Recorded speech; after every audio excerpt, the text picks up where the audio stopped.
Welcome to Burlap Teachers. Enjoy the video. You start with the formula and split it into recognizable parts. That immediately narrows candidates for cation and anion. If a metal is present, treat it as the cation. Non-metals and polyatomic groups become anions. Use group numbers to assign likely charges. Group 1 gives +1, Group 2 gives +2, halogens give -1, because atoms achieve noble gas configurations. Once done, rewrite each piece as an ion with its probable charge.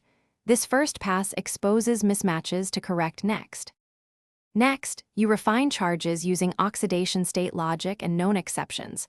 Transition metals often need Roman numerals or experimental context. Once you have candidate charges, cross the absolute values to form subscripts and reduce them to the simplest ratio so total positive and negative charges cancel.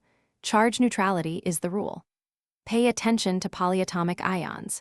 Keep them intact with parentheses if subscript 1. Make sure the final empirical formula matches the originally given compound. If it does not, revisit charge assignments. Finish by confirming your ionic assignments experimentally when possible. You can run a quick flame test to suggest common cations. Sodium gives yellow potassium lilac. Then use selective precipitating reagents like Ag+ or Ba2+ to reveal halides or sulfate.